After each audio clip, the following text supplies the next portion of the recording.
Hello everyone, कैसे हो आप सब लोग। तो आज मैं स्टार्ट कर रही हूँ एक important topic, trade union act 1926।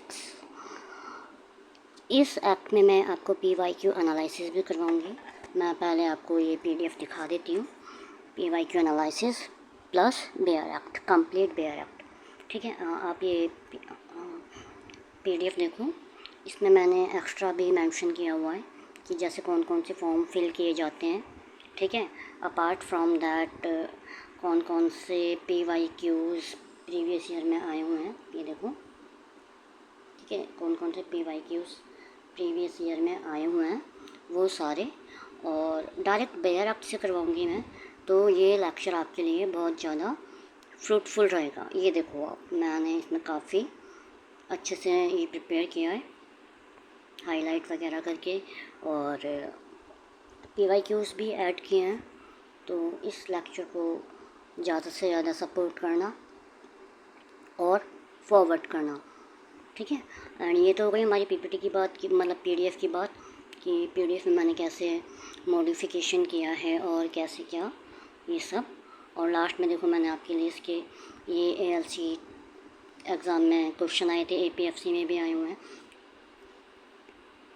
ये देखो। ठीक है, तो ये सारा मैं आपको करवाऊंगी। तो अब हम स्टार्ट करते हैं हमारा ट्रेड यूनियन एक्ट। ठीक है, चलो। ट्रेड यूनियन एक्ट स्टार्ट करने से पहले मैं आपको इसका थोड़ा सा बैकग्राउंड बता देती हूँ। ब्रिटिश रूल के टाइम पर क्या था, इंडिया में वर्कर की कंडीशन बहुत पुअर थी। कोई भी फिक्स वर्किंग आवर नहीं थे, लो वेजेस थे, जॉब सिक्योरिटी भी नहीं मिलती थी। ऐसे में वर्कर ने मिलकर अपने राइट के लिए एक ग्रुप बनाया। ठीक है, और उन ग्रुप को कहा गया ट्रेड यूनियन। क्या कहा गया? ट्रेड यूनियन कहा गया। ठीक है, लेकिन उस समय क्या होता था ना, ट्रेड यूनियन इलीगल मानी जाती थी। इलीगल मानी जाती थी कि इलीगल है।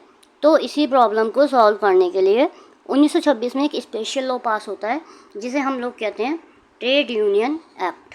ठीक है, ट्रेड यूनियन एक्ट 1926। अब मैं आपको बताती हूँ कि इसका ऑब्जेक्टिव और प्रीएम्बल क्या है। आपको ये अंडरलाइन वाले दिख रहे होंगे ना, जैसे इसमें मैंने मेंशन किया है कि an act to provide for the registration of trade union and in certain respect to define the law relating to registered trade union. तो इसका क्या था, ये एक्ट ट्रेड यूनियन को एक लीगल आइडेंटिटी देता था और बताता है कि ट्रेड यूनियन के क्या राइट्स होंगे, क्या ड्यूटीज़ होंगी। अब चलते हैं इसकी इंपॉर्टेंट डेट। आपको ये वाली डेट शो हो रही है, 25 मार्च 1926। तो ये हुआ था अनेक्ट हुआ था ये 25 मार्च 1926। और ये एप्लीकेबल कब हुआ? एप्लीकेबल देखो नीचे मैंने मेंशन किया हुआ है छोटा सा, 1 जून 1927। ठीक है, और ये एक्सटेंड कहाँ पर था? ये होल ऑफ इंडिया पे एक्सटेंड है इस टाइम, ये होल ऑफ इंडिया पे एक्सटेंड है। लेकिन जम्मू कश्मीर पे ये कब एप्लीकेबल हुआ था? जम्मू कश्मीर पे ये एप्लीकेबल हुआ था आफ्टर 1970 के अमेंडमेंट के बाद। ठीक है, तो ये चीज़ आप याद रखना। चलो अब हम देखते हैं इसका चैप्टर 1 प्रीलिमिनरी। चलो ठीक है, आगे चलते हैं। सेक्शन 1 में 3 बेसिक बातें बताई गई हैं, देखो 1, 2 एंड 3। तो चलो अब देखते हैं क्या क्या बोला गया। इसमें बोला गया है सब सेक्शन 1 में कि this act may be called trade union act. Trade union act कहलाएगा, extend to whole of India, पूरे भारत पर एप्लीकेबल होगा। ठीक है, it shall come into force on such date as the central government by notification in the official gazette appoint. और ये तब लागू होगा जब गवर्नमेंट ने नोटिफिकेशन इशू किया। कब लागू हुआ? जब गवर्नमेंट ने नोटिफिकेशन इशू किया। और कब किया था? तो वो किया था 1 जून। ठीक है, 1 जून को किया था, 1 जून 1927। ठीक है, आई होप आपको इतना क्लियर होगा। अब हम देखते हैं सेक्शन 2 डेफिनेशंस। अब आते हैं इंपॉर्टेंट डेफिनेशन की, मतलब जो एग्ज़ाम में काफ़ी बार पूछी जाती है। तो चलो देखते हैं। सबसे पहले हम देखते हैं एप्रोप्रिएट गवर्नमेंट। सेक्शन 2 की में हम देखते हैं एप्रोप्रिएट गवर्नमेंट। ठीक है, एप्रोप्रिएट गवर्नमेंट क्या होती है? देखो, जब ट्रेड यूनियन एक से ज़्यादा स्टेट में काम करती है, ठीक है, तो वहाँ पे तो सेंट्रल गवर्नमेंट होगी। Appropriate government. अप्रोप्रिएट गवर्नमेंट होगी वहाँ पे सेंट्रल गवर्नमेंट, ठीक है। और अगर एक ट्रेड यूनियन एक ही स्टेट के अंदर काम कर रही है तो वहाँ पे अप्रोप्रिएट गवर्नमेंट होगी स्टेट गवर्नमेंट। इसमें इतना ही कहा गया है, ठीक है। आई होप आपको क्लियर होगा। मतलब जैसे मान लो कि एक ट्रेड यूनियन है, वो एक साथ 6 से 7 स्टेट में काम कर रही है, मतलब 6 से 7 स्टेट में सब कुछ वही ट्रेड यूनियन देखती है। तो यहाँ पे अप्रोप्रिएट गवर्नमेंट कौन सी होगी? सेंट्रल गवर्नमेंट, ठीक है।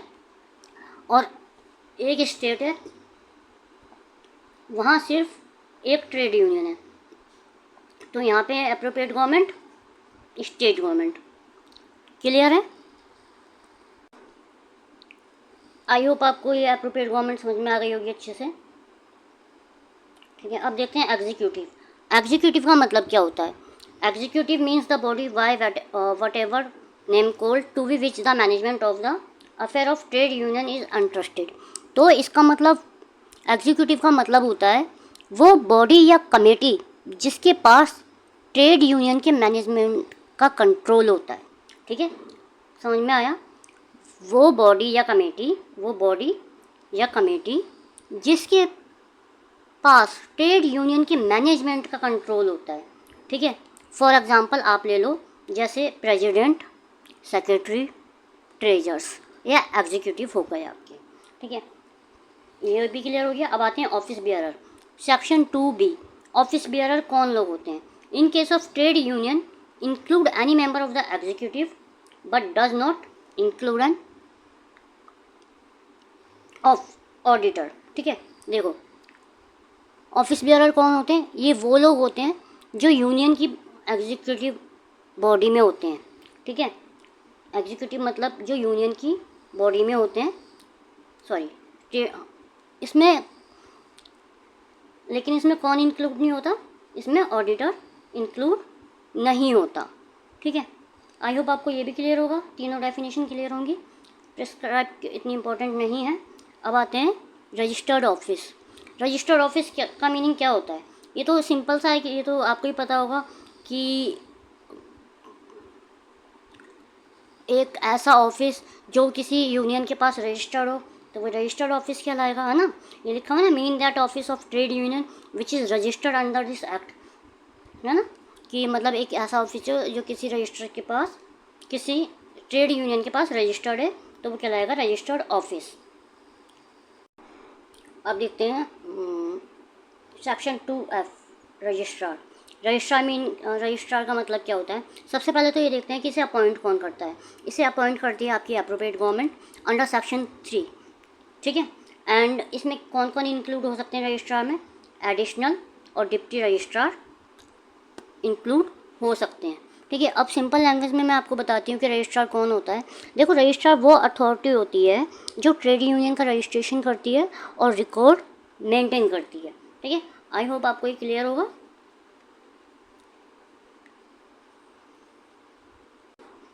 अब देखो, ये क्वेश्चन आया हुआ है, आप इसको देख सकते हो। ये क्वेश्चन आपका आया हुआ है। मैं इसे थोड़ा सा जूम कर देती हूँ ताकि आपको शो हो जाए। देखो, ये क्वेश्चन मैंने जूम किया है, लेकिन ये थोड़ा सा आपको ब्लर होगा, तो मैं पढ़ के बता देती हूँ क्वेश्चन में क्या पूछा गया है। इस क्वेश्चन में पूछा गया है which of the following dispute, ये ज़्यादा हैवी आ रहा है, इसे रहने दो आप। इसमें पूछा गया है which of the following dispute are considered at trade dispute under the provision of trade union act. Trade union act में इनमें से कौन कौन से ऑप्शंस को ट्रेड डिस्प्यूट माना गया है? तो देखो, सेम वही लाइंस इन्होंने कॉपी पेस्ट की हैं, ठीक है। और इसे समझाने से पहले, इसका आंसर देने से पहले मैं आपको बेयर एक्ट में आगे समझाती हूँ। सेक्शन 2G हमारा ट्रेड डिस्प्यूट क्या कहलाता है, ठीक है। तो चलो पहले इसको थोड़ा ऐसे कर लेते हैं, अब आपको क्लियर होगी ये।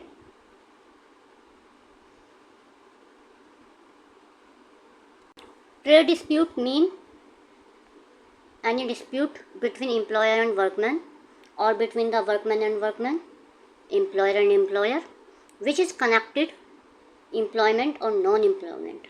ट्रेड यूनियन ट्रेड डिस्प्यूट का मीनिंग है ऐसा डिस्प्यूट जो किसके बीच में, एम्प्लॉयर और वर्कमैन के बीच में, वर्कमैन और वर्कमैन के बीच में है, एम्प्लॉयर और एम्प्लॉयर के बीच में, जो किससे कनेक्टेड है, एम्प्लॉयमेंट और नॉन एम्प्लॉयमेंट्स की कंडीशन से कनेक्टेड है। तो यही क्वेश्चन इसमें पूछा गया है। तो आंसर होगा ऑप्शन 1, 2, 3 तीनों, क्योंकि तीनों ही ऑप्शन में दिए गए हैं। अब देखो उन्होंने ये सेम यही लाइंस कॉपी पेस्ट की हैं, बेयर एक्ट से उठाया है। अगर आपने बेयर एक्ट पढ़ा होता तो आपको ये क्वेश्चन सॉल्व करने में कोई प्रॉब्लम नहीं होती। अब मैं इसको एग्जांपल से समझाती हूँ। ट्रेड डिस्प्यूट का मतलब होता है कोई भी ऐसी लड़ाई या डिसएग्रीमेंट जो किस किस के बीच में हो सकता है, एम्प्लॉयर और वर्कमैन के बीच में हो सकता है, वर्कमैन और वर्कमैन के बीच में होता है, एम्प्लॉयर और एम्प्लॉयर के बीच में हो सकता है ना। ठीक है, ये डिस्प्यूट डायरेक्टली एम्प्लॉयमेंट से रिलेटेड हो सकता है, नॉन एम्प्लॉयमेंट से रिलेटेड हो सकता है, टर्म ऑफ एम्प्लॉयमेंट से हो सकता है, या फिर लेबर से रिलेटेड किसी भी कंडीशन से हो सकता है। अब देखो एग्जांपल बताती हूँ। अगर वर्कर्स अपने वेज इंक्रीज करने के लिए एम्प्लॉयर से झगड़ा करते हैं तो वो ट्रेड डिस्प्यूट है। या अगर दो एम्प्लॉयर आपस में ही एक ही लेबर पॉलिसी को लेकर डिसएग्री हैं तो वे भी ट्रेड डिस्प्यूट में ही आएगा। ठीक है, तो आई होप आपको ट्रेड डिस्प्यूट क्लियर होगा, है ना। अब देखते हैं हमारा next, trade union. Trade union का मीनिंग क्या है, एनी कॉम्बिनेशन वेदर टेम्परेरी और परमानेंट, या तो वो टेम्परेरी और परमानेंट है, for the purpose of regulating the relation between worker and employer. क्या किस लिए, वर्कमैन और एम्प्लॉयर के रिलेशन को रेगुलेट करने के लिए, और between workman and workman, workman और वर्कमैन भी आते हैं, और एम्प्लॉयर और एम्प्लॉयर। ठीक है, चलो अब मैं आपको समझाती हूँ सिंपल लैंग्वेज में। देखो, ट्रेड यूनियन का मतलब है कोई भी ग्रुप या कॉम्बिनेशन, चाहे वो टेम्परेरी हो या परमानेंटली हो, ये मैंने बताया था आपको, है ना, जो बनाया गया हो बेसिकली एक रीजन के लिए, वर्कमैन और एम्प्लॉयर के रिलेशन को मैनेज करने के लिए, वर्कमैन और एम्प्लॉयर के रिलेशन को मैनेज करने के लिए, या फिर किसी भी, ये देखो, या फिर किसी भी रिस्ट्रिक्टिव कंडीशन को ट्रेड या बिजनेस में लगाने के लिए। और इसमें एक पॉइंट ये है, इंक्लूड एनी फेडरेशन ऑफ 2 और मोर ट्रेड यूनियन। अगर 2 या 2 से यूनियन मिलकर एक फेडरेशन बनाती हैं तो वो भी ट्रेड यूनियन मानी जाएंगी। बट इसमें ये जो ट्रेड यूनियन होती है ये किसको अफेक्ट नहीं करती हैं, अब हमें ये देखना है। ठीक है, मतलब इसके कुछ एग्जामिशन भी हैं कि ये कहाँ ट्रेड यूनियन एक्ट कहाँ पर एप्लीकेबल नहीं होता। ये देखो, agreement between partner as to their own business, पहला पॉइंट ये है। Agreement between an employer and those employ by him to such employment, दूसरा पॉइंट ये है। तीसरा पॉइंट है consideration of the sale of the goodwill. अब इसको मैं इजी लैंग्वेज में समझाती हूँ। देखो, ये कहाँ पर एप्लीकेबल नहीं है। देखो, अगर दो बिजनेस पार्टनर अपने बिजनेस की टर्म सेट करते हैं, ये मैं पहला बता रही हूँ, अगर दो बिजनेस पार्टनर अपने बिजनेस की टर्म सेट करते हैं, या एम्प्लॉयर अपने वर्कर के साथ कॉन्ट्रैक्ट करता है ना, सेकंड पॉइंट, या एम्प्लॉयर अपने वर्कर के साथ कॉन्ट्रैक्ट करता है, या फिर थर्ड पे बिजनेस की कोई गुडविल सेल की जा रही है, तो ये सारे डिस्प्यूट ट्रेड यूनियन एक्ट के स्कोप से बाहर हो जाते हैं। आई होप आपको इतना क्लियर होगा। चैप्टर 1 मैंने आपको बहुत अच्छे से समझाया है, इतना क्लियर है तो आप मुझे कमेंट में मैसेज करो। तो चलो अब हम बात करते हैं ट्रेड यूनियन के चैप्टर 2 की, रजिस्ट्रेशन ऑफ ट्रेड यूनियन। ठीक है, जिसका मेन फोकस क्या था, जिसका मेन फोकस था ट्रेड यूनियन का रजिस्ट्रेशन करना। ठीक है, तो सबसे पहले आता है हमारा सेक्शन 3, अपॉइंटमेंट ऑफ रजिस्ट्रार। ठीक है, तो रजिस्ट्रार के यहाँ पर किसकी बात हो रही है, रजिस्ट्रार के अपॉइंटमेंट की बात हो रही है। अब रजिस्ट्रार कौन अपॉइंट करता है, वो करती है एप्रोप्रिएट गवर्नमेंट। ठीक है, अब इसका सेकंड पॉइंट देखते हैं। एप्रोप्रिएट गवर्नमेंट में appoint many additional and deputy registrar. अगर ट्रेड यूनियन को लगता है कि उसे एडिशनल उसे लगता है कि उसे एडिशनल और डिप्टी रजिस्ट्रार चाहिए तो वो उन्हें भी अपॉइंट कर सकती है। ठीक है, उन्हें भी कैसे अपॉइंट कर सकती है वो, देखो, गवर्नमेंट चाहे तो जितने भी एडिशनल और डिप्टी रजिस्ट्रार को अपॉइंट कर सकती है जितनी ज़रूरत हो। उनका रोल क्या होगा, ठीक है, वो क्या काम करेंगे, एक्सरसाइजिंग एंड डिस्चार्जिंग वो क्या काम करेंगे, क्या काम नहीं करेंगे, ये कौन डिसाइड करेगा, किस एरिया में काम करेंगे, क्या उनकी पावर होगी, ये सब डिसाइड गवर्नमेंट करती है। ठीक है, ये सब गवर्नमेंट ही डिसाइड करती है। अब देखते हैं हमारे इसका सबसेक्शन 3, सेक्शन 3 का सबसेक्शन 3। यहाँ पर क्या कहा गया है, अगर किसी ट्रेड यूनियन का ऑफिस एक पर्टिकुलर एरिया में है, ये देखो ये मैंने हाईलाइट नहीं किया है, मैं बता देती हूँ, आप पढ़ लेना बेरख से, मैं आपको समझा देती हूँ। अगर किसी भी ट्रेड यूनियन का ऑफिस एक पर्टिकुलर एरिया में है और वहाँ का एडिशनल या डिप्टी रजिस्ट्रार सही पावर यूज़ कर रहा है, तो वो ही उस ट्रेड यूनियन के लिए रजिस्ट्रार माना जाएगा, लेकिन सिर्फ उस एरिया के कॉन्टेक्स्ट में। ये ना देखो, वेयर एन एडिशनल और deputy registrar exercise discharge the power of function registrar in area which register office of trade union. तो इसमें यही कहा गया है जो अभी मैंने आपको बताया।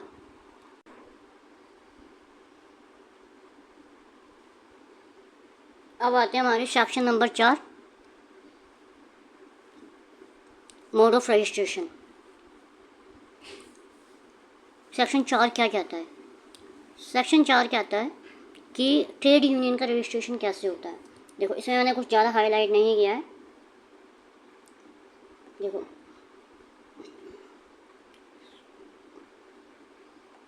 फोर का 1 बताती हूँ मैं आपको। Any 7 or more member of a trade union may be subscribing their name to the rule of trade union by otherwise complying with the provision of this act respect to registration apply for registration under this act. मतलब कम से कम 7 लोग जो trade union के member हो, है ना, कम से कम 7 लोग जो ट्रेड यूनियन के मेंबर हों, अपने नाम और डिटेल ट्रेड यूनियन के रूल पे साइन करके रजिस्ट्रार के पास एप्लीकेशन दे सकते हैं। इसमें मैंने ये कहा कि 7 मेंबर हैं और वो 7 मेंबर ट्रेड यूनियन के होने चाहिए।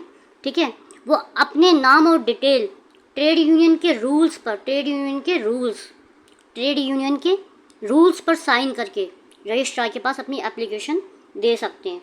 और ये लोग एप्लीकेशन तभी दे सकते हैं जब एक्ट की रजिस्ट्रेशन वाली कंडीशन फॉलो होगी। ठीक है, अप्लाई जब भी करेंगे जब वो एक्ट की जो रजिस्ट्रेशन की कंडीशन होती है वो फॉलो होगी। ठीक है, चलो अब मैं बताती हूँ इसका सब क्लोज 2 क्या कहता है। सेक्शन 4 का सब क्लोज 2 ये आप पढ़ लोगे। For the registration of trade union such application shall not be deemed to be have invalid merely by reason of the act at any time after the date of application, but before the registration trade union sum of the apply not exceeding half of total number person। आपको ये ध्यान में रखना है, ये इसमें important line है, not exceeding half of the total number of person who made the application. अब देखो मैं आपको बताती हूँ, मान लो रजिस्ट्रेशन की एप्लीकेशन दे दी गई, लेकिन रजिस्ट्रेशन से पहले क्या हुआ, कुछ लोग, पर आधे से ज़्यादा नहीं, उन्होंने अपनी मेंबरशिप या एप्लीकेशन वापस ले लेते हैं, तो ये एप्लीकेशन वैलिड रहेगी। देखो फॉर एग्ज़ाम्पल 7 लोगों ने एप्लीकेशन दी थी, ठीक है, 7 में से 2 ने वापस ले ली, कितने बचे? 5। तो अब भी आधे से ज़्यादा ही तो है ना, तो इस केस में एप्लीकेशन वैलिड रहेगी। लेकिन एक इम्पॉर्टेंट पॉइंट मैं आपको बता देती हूँ, आज के लॉ के हिसाब से सिर्फ 7 मेंबर इनफ नहीं है। ठीक है, 7 मेंबर इनफ नहीं है, इसमें रिक्वायरमेंट ये भी होती है कि 10% या 100 एम्प्लॉय जो भी कम हो वो यूनियन के मेंबर होने चाहिए और एप्लीकेशन दे सकते हैं। लेकिन 7 का रूल कंपलसरी है, मतलब ठीक है। सेक्शन 4 में क्या बताया गया है कि 7 या 7 से अधिक लोग ट्रेड यूनियन के रजिस्ट्रेशन के लिए अप्लाई कर सकते हैं। कैसे कर सकते हैं? अपने नाम रूल बुक में ट्रेड यूनियन के रूल में दे सकते हैं, और अगर उनमें से कुछ मना कर देते हैं तो 7 का आधा तो होना चाहिए, मतलब कि 4 मेंबर तो होने ही चाहिए, तब भी एप्लीकेशन वैलिड रहेगी। आई होप आपको इतना क्लियर होगा। अब देखते हैं सेक्शन 5, एप्लीकेशन फॉर रजिस्ट्रेशन। ठीक है, देखो हर ट्रेड यूनियन को जब अपना रजिस्ट्रेशन करवाना होता है ना, तो वो एप्लीकेशन रजिस्ट्रार को सबमिट करनी होती है। ठीक है, किसको सबमिट करनी होती है? Every application for registration of trade union made to the registrar को सबमिट करनी होती है।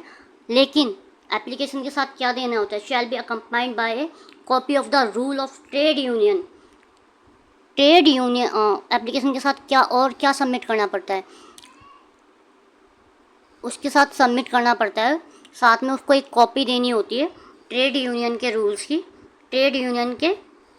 एक कॉपी देनी होती है, ठीक है, रूल्स की कॉपी देनी होती है, जिसमें उस डॉक्यूमेंट में सारे रूल्स लिखे होते हैं, और एप्लीकेशन के साथ एक स्टेटमेंट भी देनी होती है। अब स्टेटमेंट में क्या क्या मेंशन होगा,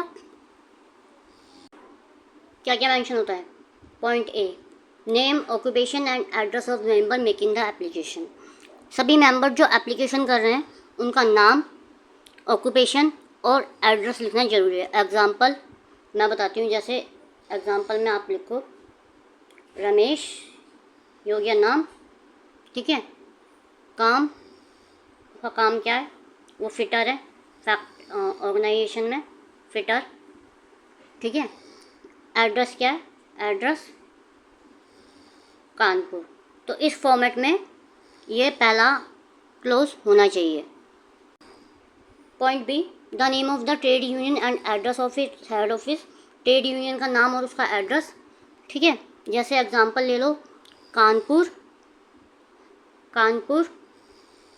मजदूर संघ, इस फॉर्मेट में कानपुर मजदूर संघ 22 इंडस्ट्रियल एरिया कानपुर, ठीक है। तो इस सेकंड पॉइंट में।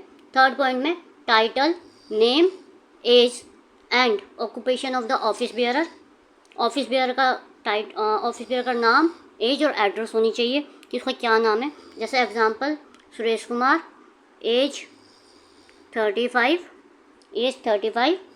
अलीगढ़, ठीक है। ये हो गया, ठीक है। आई होप आपको क्लियर होगा। और उसका ऑक्यूपेशन क्या है। अब ये देखो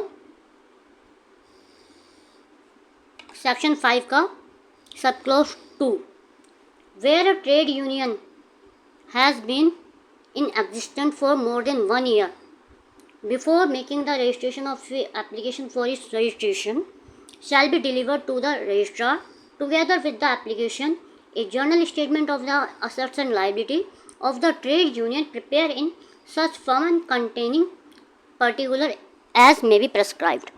अगर आपका यूनियन 1 साल से ज़्यादा एग्जिस्टिंग है रजिस्ट्रेशन के टाइम पर, जैसे आप रजिस्ट्रेशन करवा रहे हो और आपका जो ट्रेड यूनियन था ना वो 1 साल से पहले से बना हुआ है, तो रजिस्ट्रार को एक जर्नल स्टेटमेंट भी देना होता है। उस जर्नल स्टेटमेंट में किस चीज़ का होता है, असेट्स और लायबिलिटी ऑफ ट्रेड यूनियन की, assets of liability trade union कितनी है कितनी नहीं है, ये वाला जर्नल स्टेटमेंट आपको देना पड़ेगा। और किस में देना होगा, प्रिस्क्राइब्ड फॉर्मेट में देना होगा, जो फॉर्मेट प्रिस्क्राइब किया जाएगा उसमें। देखो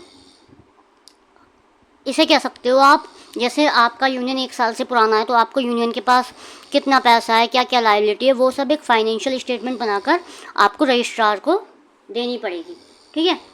तो अब मैंने आपको सेक्शन 5 तक करवा दिए हैं, ठीक है। अगर आपको ये लेक्चर पसंद आता है तो इसे ज़्यादा से ज़्यादा शेयर करो, आगे ने पहुँचाओ, ठीक है, लेक्चर को, ताकि और बच्चों को भी हेल्पफुल हो सके। अगर मुझे इस पर अच्छा रिस्पांस मिला तो इसका मैं सेकंड पार्ट लाऊंगी एज सुन एज़ पॉसिबल, क्योंकि मुझे आईडी एक्ट पे अच्छा रिस्पांस नहीं मिला है, जबकि मैंने वो बहुत डीपली करवाया, उसमें केस लॉ भी करवाए।